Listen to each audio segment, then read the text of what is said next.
touched here. And the energy regulator is requested to approve this methodology. Just to brief the members that are not members of the PGS, the process of reviewing the methodology. It got affected by the international developments around the energy prices. It then meant that the schedule.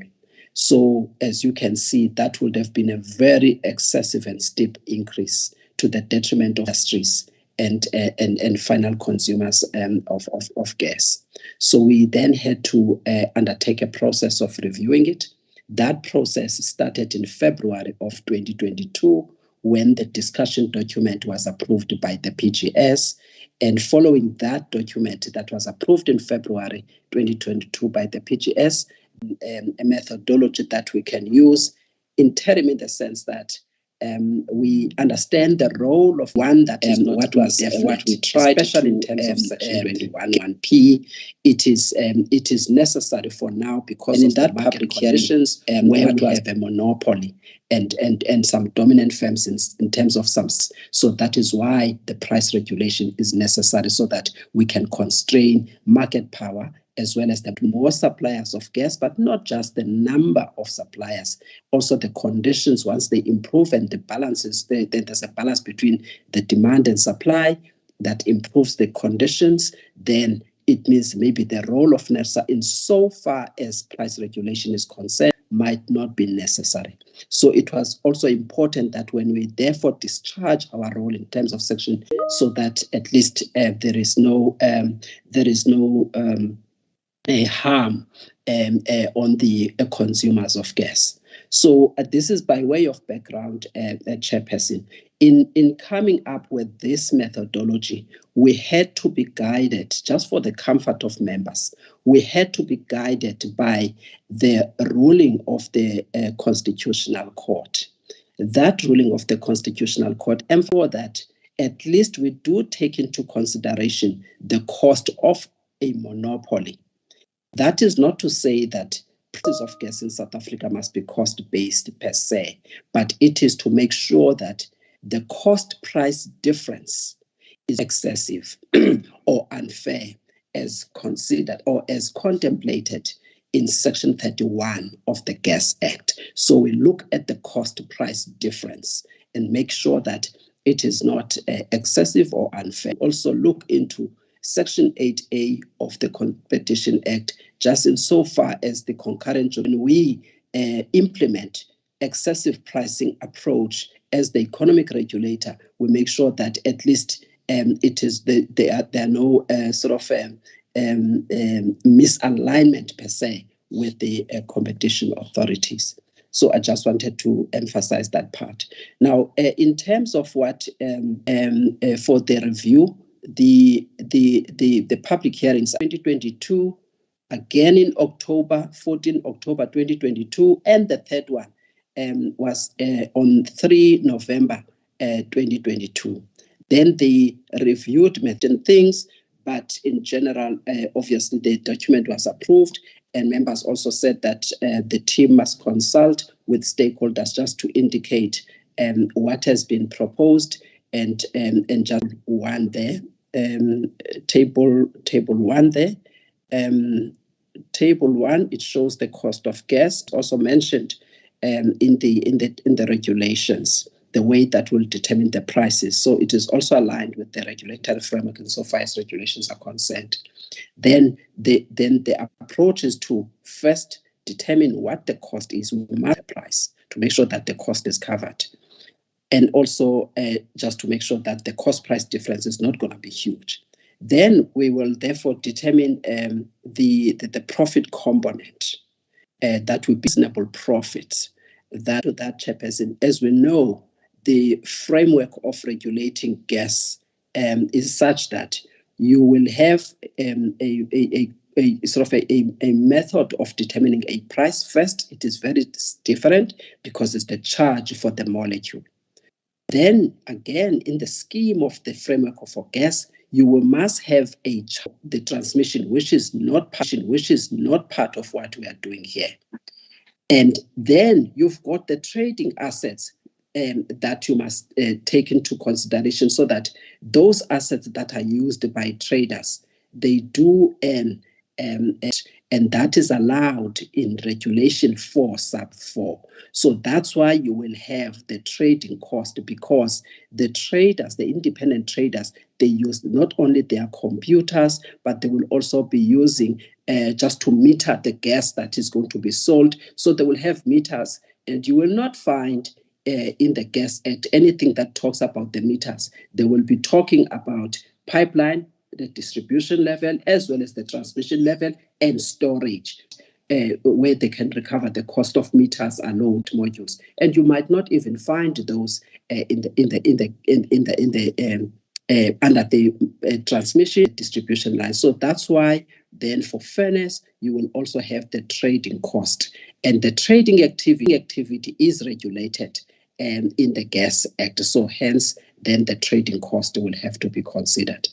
So in terms of meantime, and they still need to compete with Sasol at a trading level downstream. So it's important that then they compete with price of that sandwich being the cost for the molecule, and then you start adding all of the others, and then you will have the final price of gas. So, Chairperson, I would like then to indicate that with regards to concerns that were raised by members of the PGL of this approach, as well as maybe for LNG. So for LNG importers, Chairperson, the methodology has not changed, particularly for projects that were approved, negotiations on the price to with Eskom in particular for the projects that were approved in 2021 and 2022. So that remains in terms of the LNG price. So it's just important that we mention that. And also the dynamics will change anyway, insofar as the price is concerned. And with the LNG, you will find it, Chairperson, on page, in terms of summary, on page 7 of 107, under paragraph 5.16. So it remains, and I think it is also for fairness, because it's an internationally traded commodity, and the importers must be able to recover and a reasonable profit, and also not to confuse the market when it comes to that. Chairperson, I would like to stop here in terms of, and take the report as by Mr. Ndanzi, that we are now live streaming on Twitter. Just to also apologize to members of the challenge. There was a problem with the live streaming actioning earlier on. Here our earlier discussions, which was the report on the petroleum pipelines division. Then please note that those will be made available and can be of this meeting. Thank you. Members, if we've got any questions, anyone with maximum prices of pipe gas in South Africa, by Ms. Massetti. Chair, I think the methodology arriving at the maximum prices is quite clear, and hopefully we'll be able to deal with the previous volatilities and challenges that we. I have a few comments to under legislative framework, which is Section 2, the Gas Act, as well as the regulations thereof. Section 2 followed, more so because the judgment comes from the apex, and under that section, perhaps we should then probably just give a judgment and the main takeaways from that judgment, and also because in the methodology and the discussions later on we do to the judgment. So I think for context purposes, it will then help to have it under Section 2. And then when it comes to companies, and that it's really not possible to find companies or countries that will resemble our conditions. And I'm not sure how many companies we intend to part of benchmarking, but there will always be differences in terms of market conditions. The different regulatory frameworks and licenses choose to use their own. We have come up with criteria for selecting the benchmark companies. And I only have one issue: this the size of markets, now, size of firms. For me, I think that's probably different regulatory falling prices, innovation, entry and exit, and all of that. And we do an assessment ourselves of the effectiveness of competition from time to time, and that process is quite entailed or intense. So my view is that perhaps instead of setting such a very high standard of saying sufficient and effective competition, because the question is going to be, how have we determined that best? And if concentration is between low and moderate, then we could take that as. But I'm just concerned that if we have this qualifier that says sufficient and effective to meet, and I'm not sure we'll be in a position to. And then when it comes to LNG importers on page 23, then you add other costs. So my caution here is that we should still ensure that we do, because as you will recall in the previous methodology, we considered other costs such as transportation and the like, which had already been accounted for. So my caution here again is to say we should then there's no double counting here. Applications, the requirement for us to say, why are we limiting this to multi-year applications? Because it should apply to all applications. In other words, licensees should apply well in advance before those prices become effective. So I think this should not be limited to multi-year applications, but perhaps there's a specific reason for that. Simply a blanket pass-through, but that it's only those costs that have been prudently and efficiently incurred that would be allowed. I think it's just a question of emphasis, but quite clear. And then lastly, under implementation and transitional arrangements on page 27, perhaps we need to do a piloting that's similar to what we did with petroleum pipelines. Maybe say 6 months, where we really monitor closely the implementation of the methodology to make sure that there are no unintended consequences and are able to pick up any challenges quick enough and deal with those. But a much longer adjustment period. We need to have a maximum period, so it can't be that so maybe we may want to have a maximum period then. And then let me probably just jump to page 51, Chair. A trigger for a opener, which is a standard deviation of 6%, but we haven't justified why that for a opener. There's just one thing that I wanted to raise quickly.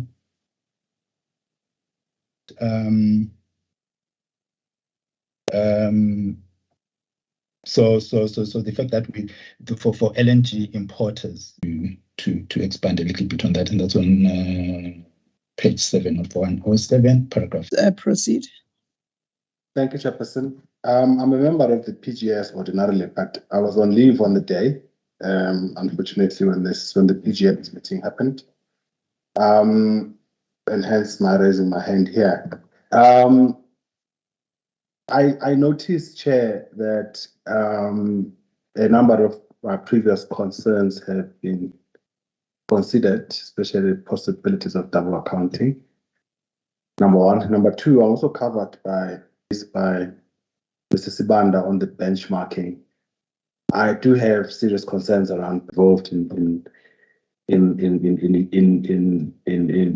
Europe, in continental Europe, versus what happened in also the one thing that I just thought I would comment on is that sometimes, and I know that the Gas Act actually is the one that I still have serious concerns around the mixing of two very different regulatory or rather approaches around ensuring effective competition. And in regulatory economics, for instance, it is sometimes preferred to have one. For instance, we are likely to only have one large each, than to have multiple facilities that will best serve the consumer. So in regulatory economics, for instance, the issue of competing for the market sometimes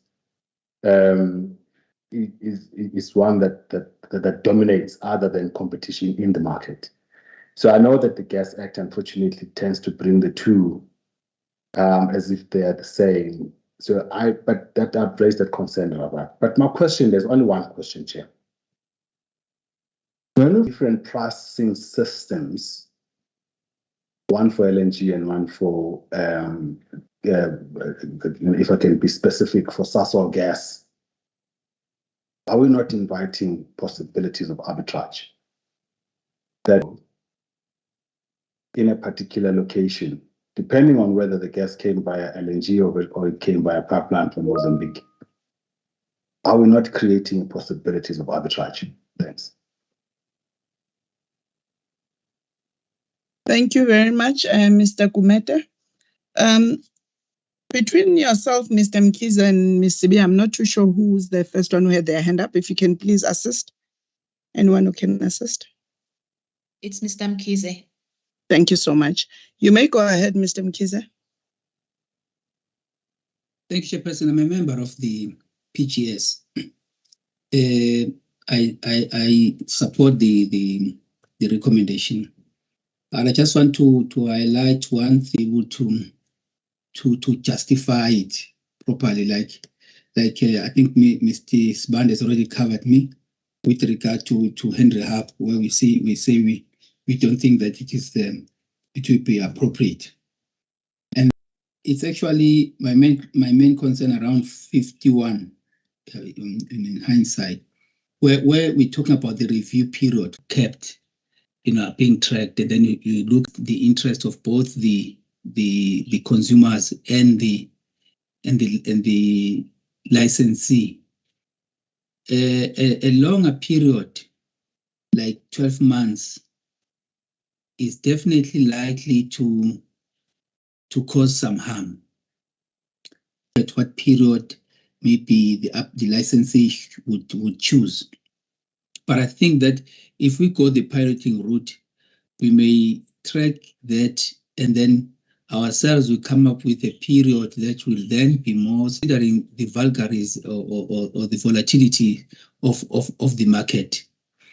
The same also applies with whether you're talking LNG or you're talking the importation as we currently are doing. I'm just concerned with regard to that element in terms of this kind of a market. 12 months is definitely long. Thank you. Over to you, Ms. Precious. Ms. Mayor.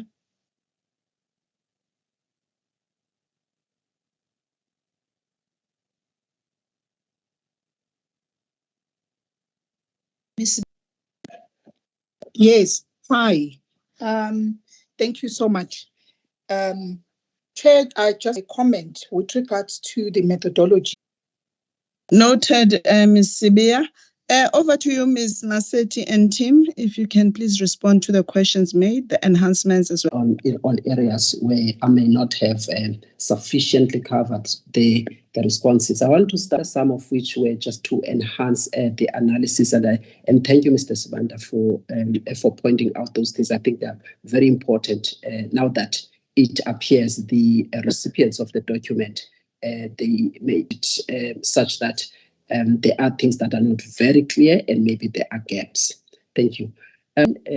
Yes, Mr. Sibanda, I think that's a clarification to set out those legal and economic principles that are in the judgment. The main ones are very important because they're the ones that are guiding and the methodology, as we always pick up on them. So yes, they will be incorporated in section 2. Thank you for that. And then 22, I think the challenge of benchmarking again, and for the record, the team must include that position stated by the Constitutional Court in terms of guidance to say that, however, in circumstances of monopolies or so that we don't only confine ourselves to the Sasol being a monopoly. So in instances of, in conditions of the market that are characterized by monopoly conditions, the position of the Constitutional Court. And I think as we touch on the challenges of benchmarking, like for like, and there are other challenges as we have seen, even with the competitive benchmarking that we incorporated in the version of March 2020 methodology. So capture that aspect and we'll actually do that. And also just change the criteria there. I wanted to just chairperson that the way that is going to be changed, the part about setting the high standard that the members of the energy regulator will be comfortable, and especially Mr. Sibanda, of that even around the world in all of the other jurisprudence that we have seen. Also, even with effective competition. Nowadays, and in the literature that is written, it's also very difficult to talk about effect. They talk about workable competition because there might well be things that are practical, and rather than say effective competition, they even say now workable competition, and that is allowed. So I fully agree with you on that. That we may have to move away from those two standards. So I wanted to find out, Mr. Sibanda, with the two terms, whether it's going to be workable competition or can we also just use a competitive so I just wanted to check those two effective. So workable competition or competitive conditions. Competitive, I'm choosing it deliberately because section 21(1)(p) seems to suggest that we must come with a competitive price level. And that is why it also be to determine a competitive price level that you see in other markets where the regulator's role is to mimic competition and also the workable competition sets. So I wanted to check if that will be something that the regulator and also Mr. Sibanda also feel that it could be something that we can be able to prove and put the measures in place for it. I know must avoid it. The reason why I've stated the reason for still sticking to the JKM because contracts have already been sort of discussed at that level, and also it is acceptable to make reference to JKM, particularly for the suppliers in the to Japan, Korea, Taiwan, and so forth. And the crude oil, we must the way that LNG is traded to crude oil, firstly, and also prices that are referenced to hub pricing, that is market-based pricing. So so you might find those that are selling at crude oil levels, and sometimes there are differences in these prices possible under those circumstances. Stating categorically, take note of, and it must be also incorporated, the issue and later on to the energy regulator so that the team closely monitors the impact of the new methodology. The team will come in on the issue of 6%. It serves very well because it came from the fact that we had that constitutional court judgment, and where certain outcomes were found not to be rational.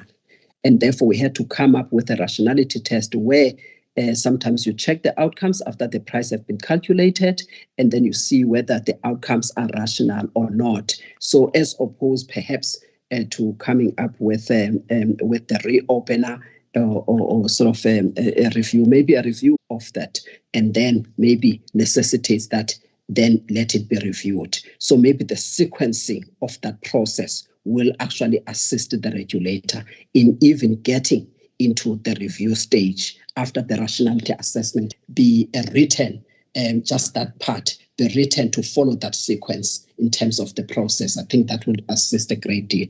The team, again, will also just on the LNG imports, just to indicate that the Henry Hub alone it should not be something that is adopted. There's a lot of challenges, but I think I've already stated how LNG is traded, very high even now.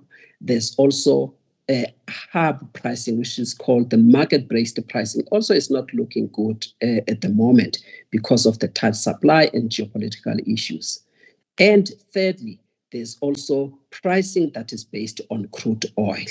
So, and it doesn't single out one market. It will not be take Henry Hub because of certain challenges when it comes to Henry Hub. In fact, it's not even cheaper now, Henry Hub, as they export LNG to Europe. So that needs to be checked thoroughly. So I think they need to just revisit that aspect in the way that it gets written. Thank you, Mr. Gumede, for at least acknowledging that the team has, at least this time, managed to address some of the issues that you have raised, and also issues of benchmarking. I've touched on them, but then they will be looked into. I did not get some of the things, Mr. Gumede, that you said because of load shedding, but with regards to issue of arbitrage for gas coming from, make sure that we don't do here. For instance, if we had taken the benchmarking that we had, which we are also saying that it would have resulted in prices jumping from 68 rand at the maximum, is now 68 rands, jumping to 300 rands per gigajoule per unit. Now, if then we allow the company that sources the gas from Mozambique for 300 rands per gigajoule, that would have been flawed. And it would have been resulted in undue. What do we do then with the windfall profits? Because those windfall profits are going to be detrimental to consumers, and we have to try and curb any inimical harm or inimical on consumers. So we had to then say, what is our role here for now for regulating prices? It is to constrain the actions of a monopolist, the actions of a dominant firm. That's all, and it's not indefinite. And therefore, because the market is now characterized by this monopoly, then let us deal with this so that we don't come up with a pricing method that is going to allow this monopolist to have these two approaches as a pricing approach for gas. Because once now going into South Africa, you're having LNG, not just a pipeline natural gas. You now have an LNG, and it brings its own dynamics and its own cost that are, that have incurred along the supply chain. And so you can't just then say, let's let it benefit from that as an internationally traded commodity. And even that international traded commodity has its limitations at a regional level until you've got the infrastructure to bring gas elsewhere in the world, as we can't even bring it right now until we've got and with regards to the current situation, Mr. Gumede, if I understood you very well, with insofar as the concern, as you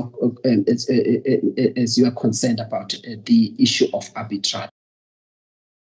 Based on the sort of practical situation that we're encountering right now.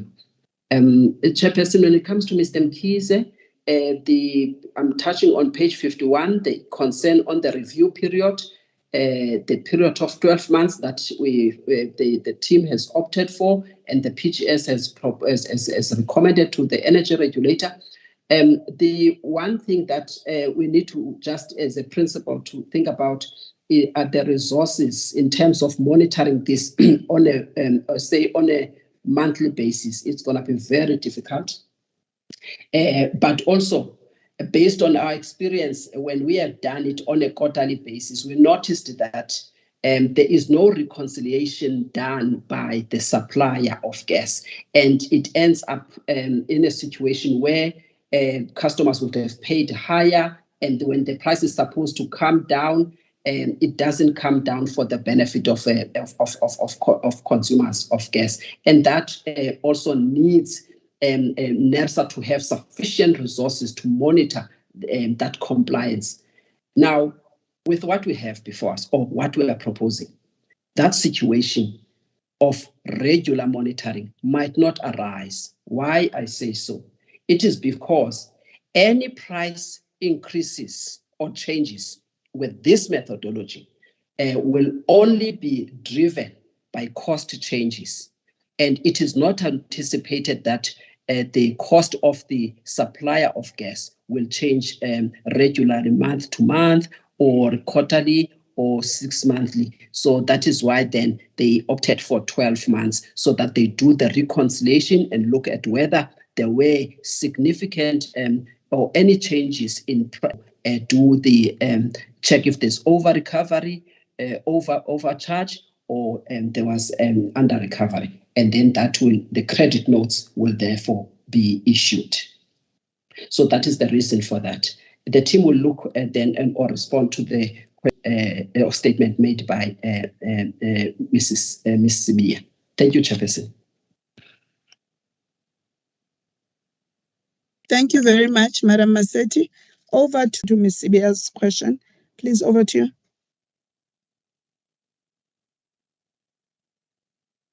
Ms. Makota, please respond.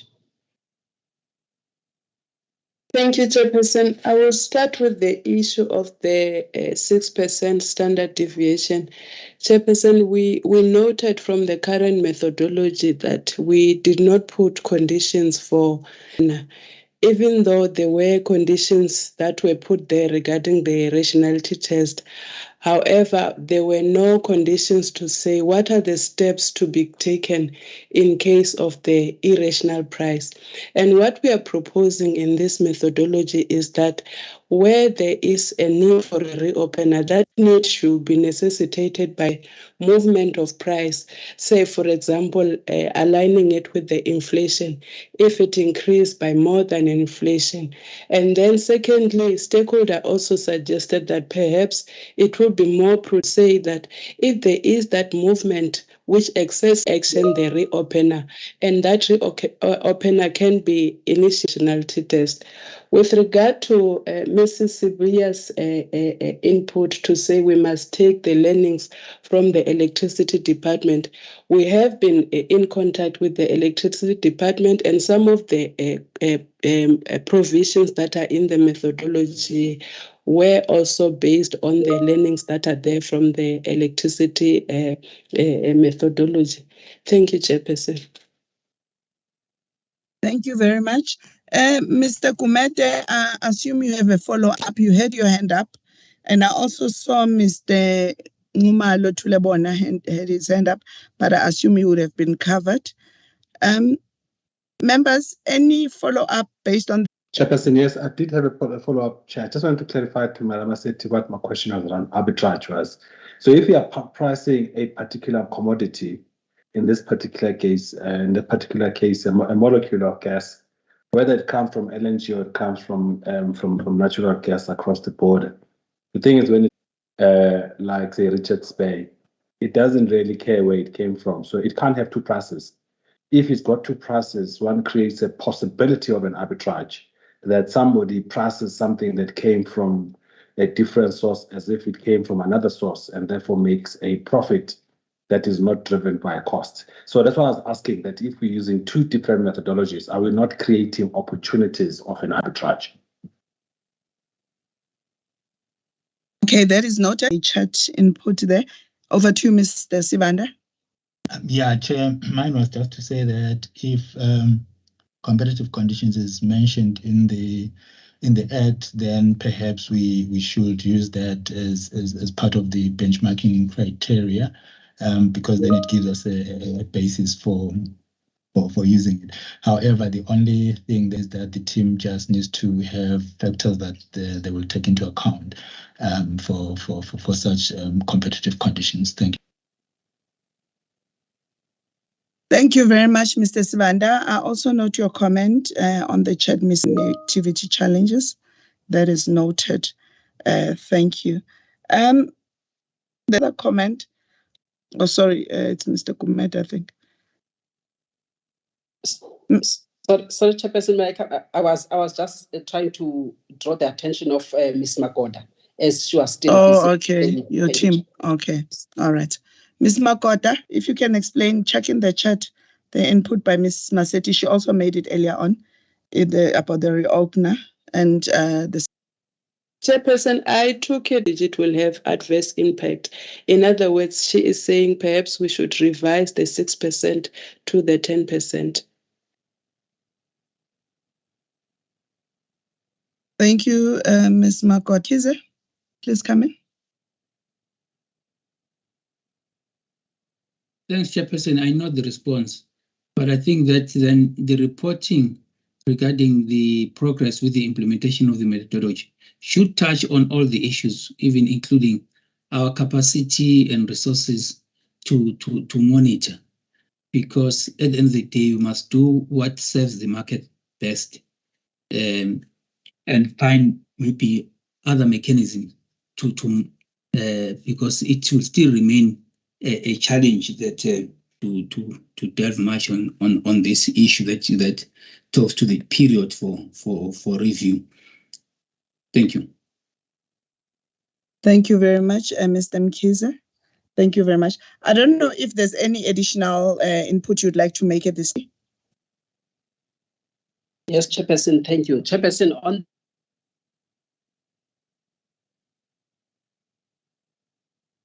I think we're struggling with load shedding. I lost you a bit.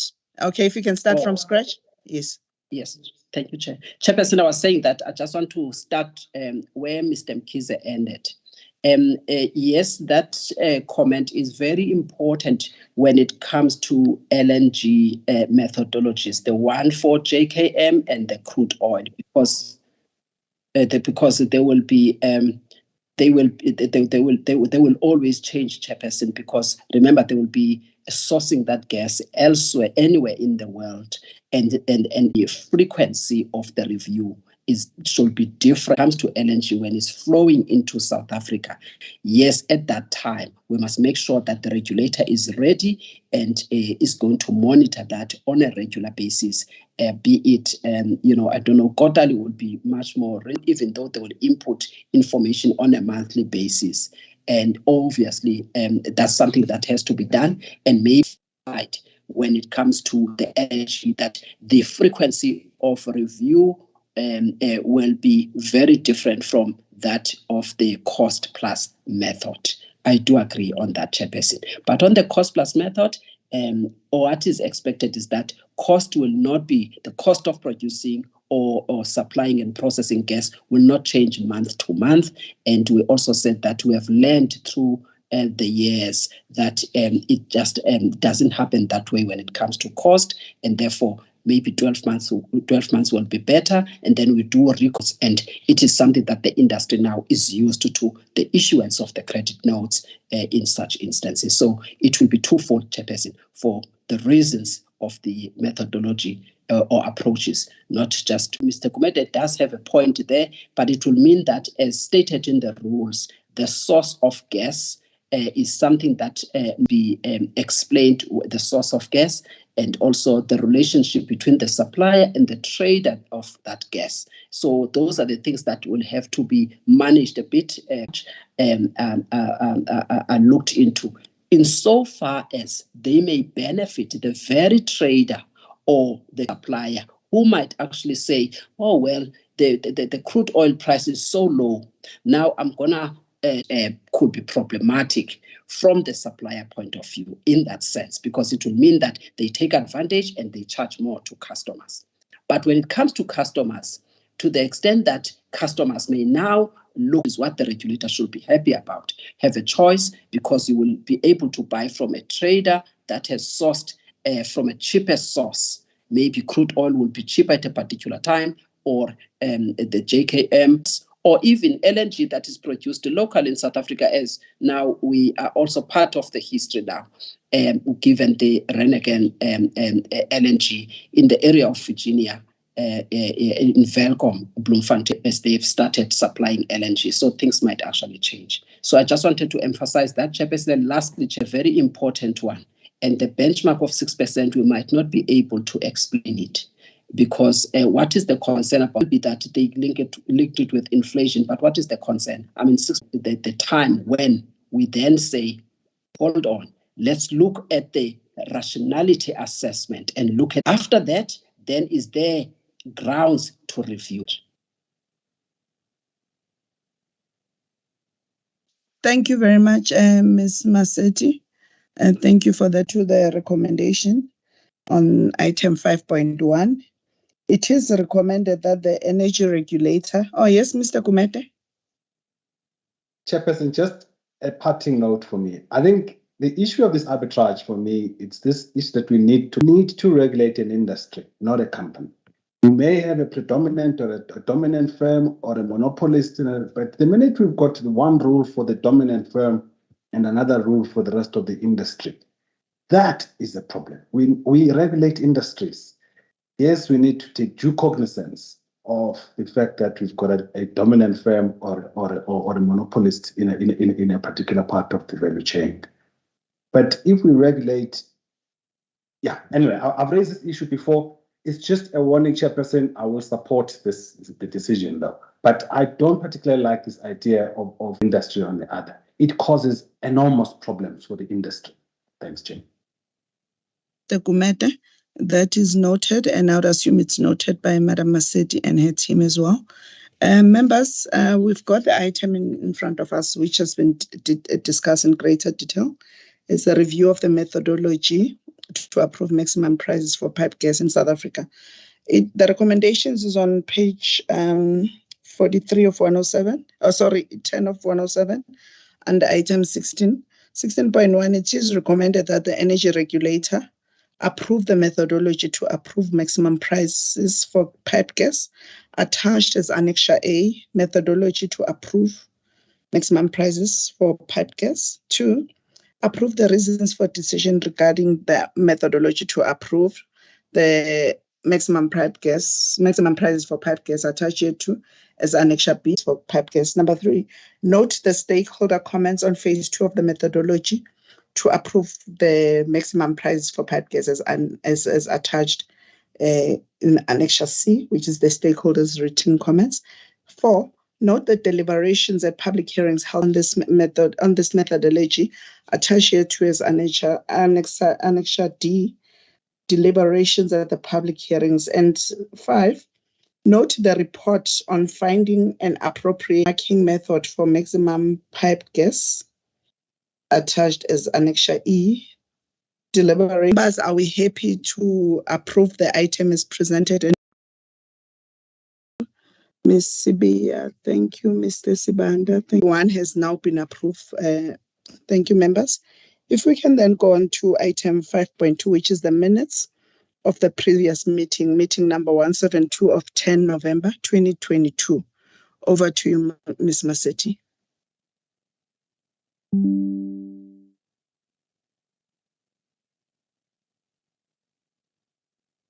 Mute to just give us an overview of the minutes. Oh, sorry, Chairperson. I went straight to iPad, to board pad, as I. Chairperson, I was saying that of the 10th of November 2022, Chairperson of this meeting. Thank you, Chair. On the minutes, they are here before us for noting. It's the minutes of the. I was raising my hand to note. To note the item. Okay. We have no comments or questions. Are we happy to note? Thanks, Ms. Sitole. Thank you, Mr. Gumede and Mr. Mkhize, Ms. Simane, and Mr. Sibanda. I'm also happy to note the items, and Ms. Maseti, thank you, have been noted. We are done with the items of the pipe gas. Under Electricity Committee, we initially had minutes of the previous meeting. However, the item has been withdrawn because the minutes have not been uploaded. So please consider that that item has been withdrawn. We have come to the end of our sitting. As you know, that we discussed the petroleum pipelines subcommittee item when Ms. Maseti was struggling to unmute herself. So now we've come to the end of our open. Request you, Sunwabile, please to advise us once